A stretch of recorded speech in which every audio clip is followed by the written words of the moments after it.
Assalamualaikum warahmatullahi wabarakatuh.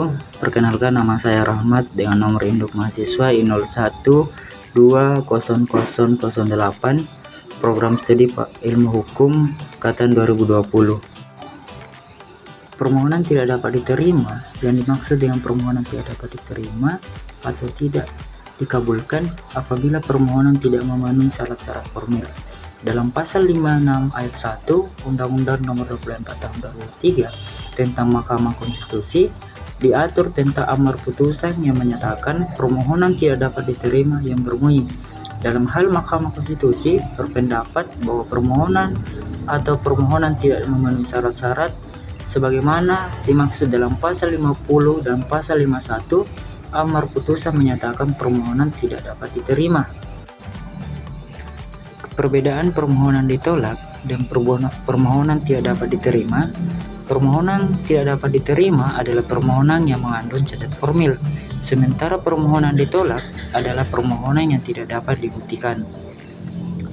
Dalam pasal 56 ayat 5 Undang-Undang Nomor 24 Tahun 2003 tentang Mahkamah Konstitusi diatur tentang amar putusan yang menyatakan permohonan ditolak berbunyi, dalam hal undang-undang yang dimaksud tidak bertentangan dengan Undang-Undang Dasar Negara Republik Indonesia tahun 1945, baik mengenai pembentukan maupun materinya, sebagian atau keseluruhan, amar putusan menyatakan permohonan ditolak.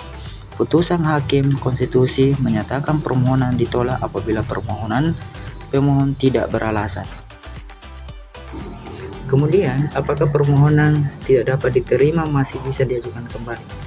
Permohonan tidak dapat diterima di tingkat manapun bisa melayangkan permohonan kembali dengan perkara yang sama, dengan syarat harus disertai dengan bukti-bukti baru. Tapi jika sudah putusan banding materi perkara, sudah menjadi putusan yang berkekuatan tetap dan tidak dapat diajukan permohonan baru dengan materi permohonan yang sama. Cara pengajuan permohonan tidak dapat diterima dan waktu pengajuannya. Pengajuan dapat dilakukan secara tertulis ke Mahkamah Konstitusi dengan memenuhi syarat-syarat permohonan yang diatur dalam peraturan Mahkamah Konstitusi.